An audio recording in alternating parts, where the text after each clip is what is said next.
welcome to Everything All Right, the literary talk, where today, live from the USA, we have Anika Scott, who joins us, who's going to speak about her second super twisty and suspense-filled novel, The Soviet Sisters, published by Duckworth Books.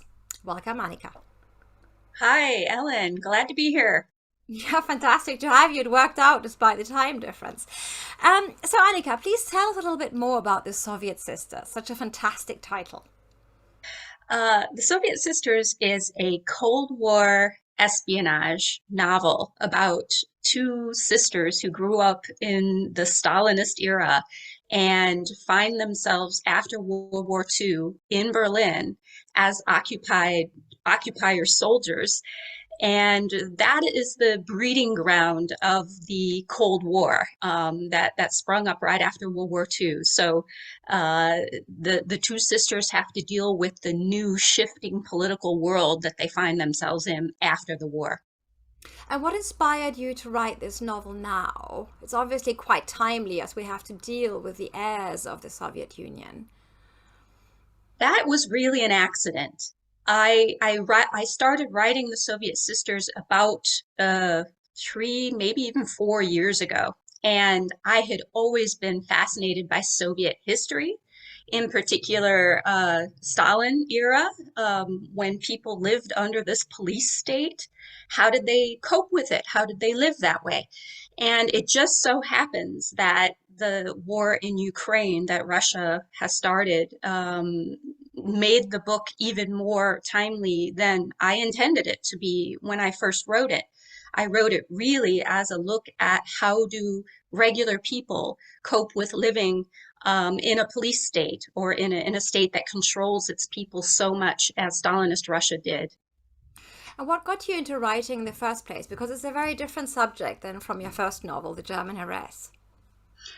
Um, I feel like they're connected, actually, the two books. The German Heiress and the Soviet Sisters both have a basic world of an authoritarian country that the characters have to live with or deal with. You know, in the German Heiress, the Nazi Germany, where the character Clara was actually quite a young woman growing up in Nazi Germany.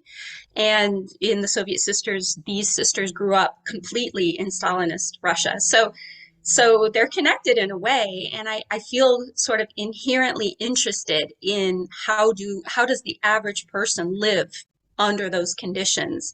I don't know why I'm interested in that as an American, maybe because the Soviet Union and Nazi Germany were the two sort of big bad countries of the 20th century, and I've been interested in them since I was quite young. It's a fascinating subject, and I think we ought not to forget how privileged we are to actually live in this freedom of speech and thought. So, how was it for you when you then got serious about writing? Was it easy for you to find an agent with these subjects? um, Is it ever easy to find an agent? yeah. Uh, I feel like I was very lucky. I took years and years to write the German Heiress, my first book. I was very unsure of what I was doing, and I wrote maybe 5 or 6 years on this book before I tried to get an agent. And I was fortunate to find an agent in the first five that I queried. So now people will hit me and throw things at me because that sounds like I'm so lucky, and I was, but I feel like the subject matter is is important, and people sort of know that that subject is important. And my agent in the UK, who I love, knew enough to say this book has potential, and this author has the potential to write important books, I hope, as well as entertaining books.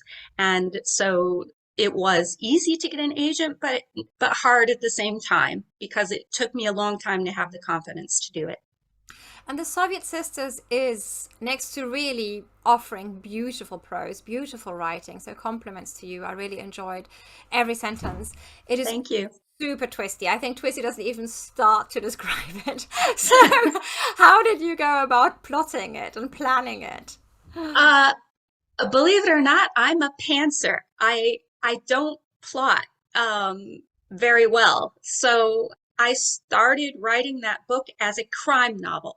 And I thought there was going to be a murder and things like that. And only after I dug into the story did I realize, no, no, this is an espionage novel, and that's the package that this story is going to be in. And it's a forbidden love story that is very important to the world that is built in the Soviet sisters. And so I ended up having to step back, rip the book apart. I wrote an entire book that was a crime novel. I said, nope, that's not right. Threw it out and sat down, wrote it again. And that ended up being what became the Soviet Sisters. And how did you do your research? Because it's quite vast. I mean, Berlin, 1947, you have to get your head around it. You know, which part of the city was destroyed, was then S-Bahn, were there still beautiful villas standing? And then equally, of course, the war in Russia and the meeting with Felix. How did you do your research? Um, Fortunately, because of the German heiress, I had a lot of the Germany research already in my head. I've been to Berlin a lot. I live in Germany. I've lived there for 20 years. I've read more than most people probably have about Germany during World War II in German, since I'm fluent in the language. So I had the German stuff already, even though I did go to Berlin specifically for this book and looked specifically for where the Soviets lived, how they lived, what part of Berlin, Karlshorst, the part of Berlin that the Soviets had taken over, or a part of it. It's my favorite part of Berlin. It's a gorgeous, gorgeous part, and so I did look at those things specifically for the book, but the rest was in my head.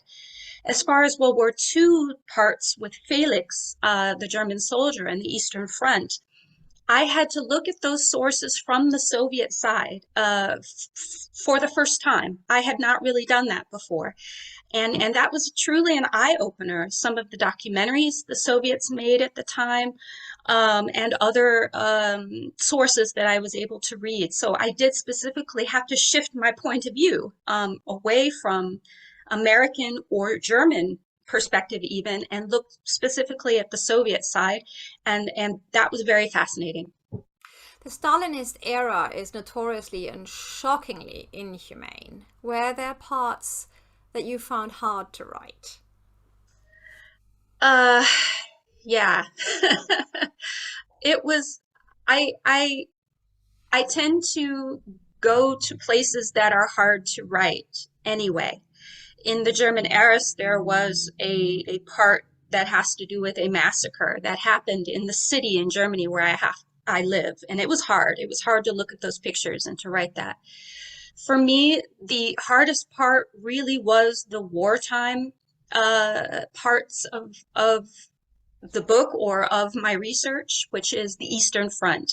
If you really dig down into what that was like, it was really, truly horrific. And it was very hard for me to write or to try to write as a Soviet woman who is seeing her own country be invaded and destroyed the way it happened in the German invasion.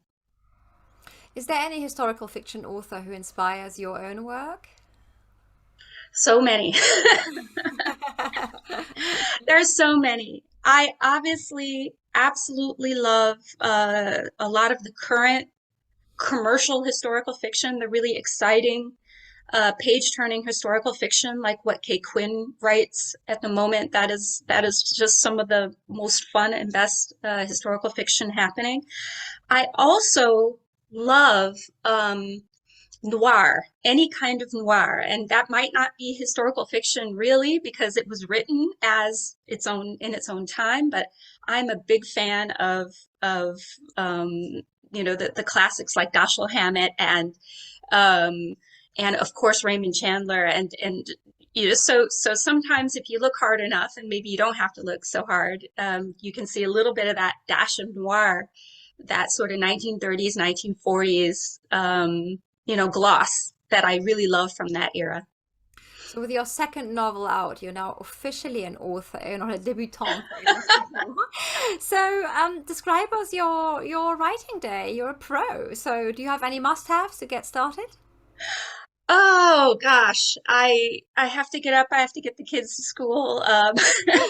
Yeah, welcome to my world. Um, yeah, the normal stuff. Yeah, I actually am so fortunate now to have an office. It's not this room. I'm at my mom's house right now, but in Germany, I have an office outside the house, which is important to me. I want to split, where I live and where I work, because I feel like writing is so all-consuming. When I'm thinking about a book, I think about it all the time, and that's not always healthy.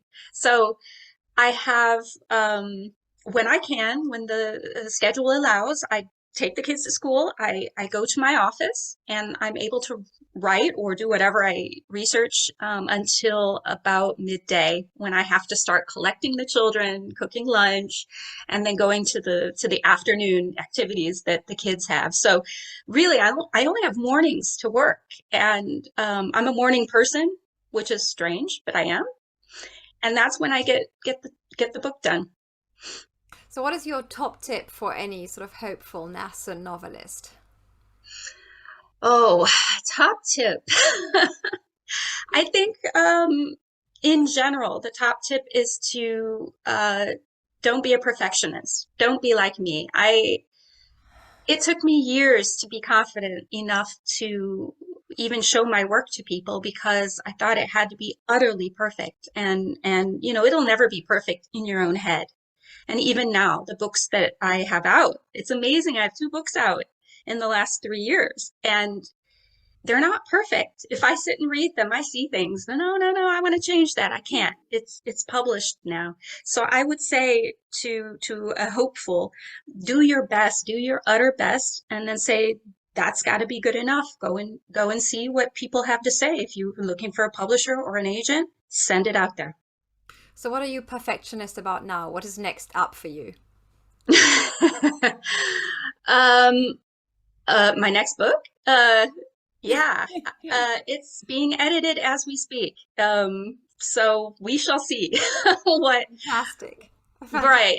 It's an American book, part or mostly an American book. So set in 1933 in Chicago. So I love Prohibition era or pre-World War II is very interesting to me, and it has to do with the United States' relationship with fascist Italy. And so I am waiting to see what my agent and my editor have to say about that book. I am a person who does not use beta readers. I just wrote the book and then sent it. So we'll see. I use my husband as a beta reader, and he's actually really stern and really tough with me. So perhaps Oh no, take on no, my what husband, would like to read. no. Never. Well, we've already come to the end of our talk and actually to the five favorites, the five faves. So, Annika, very quickly, without thinking, what's your favorite movie? Uh, oh gosh, I thought anyway. West Side Story. Your The favorite, original West Side the Story from the original. 19, yeah. Your favorite book? I would say the oh, what is it called? Oh my God. The Wide Sargasso Sea by Jean Rice. I love it. Oh, yes, that's the prequel to Jane Eyre, isn't it? Yeah, it's a Yeah, like an exactly. alternative Yeah, telling. Yeah. yes, it's amazing. Any favorite music, score, or song, or? Uh, Favorite song might be okay, this is my secret shame. I love disco. Love it. So anything from like Saturday Night Fever. And favorite food? Uh, oh, I love anything Italian. Love Italian food, pasta, love it. Is that then the favorite travel destination as well? You've got it. Yeah, pretty much. I've been to my mother's family is from Sicily, so I was in Sicily a couple of months ago to research for my third book, and so yes, I love Italy to pieces, and hope to write another book set there, so I have an excuse to go. That's a wonderful note to end on. So thanks for listening and watching Everything All Right. My guest today was Anika Scott. We talked about her current novel, The Soviet Sisters. Order it online, or better still, pick it up in your local bookstore. I am Ellen Alpsten. Subscribe to Everything All Right. Watch and listen next week. Thanks for joining, Anika. Thank you. It was great fun.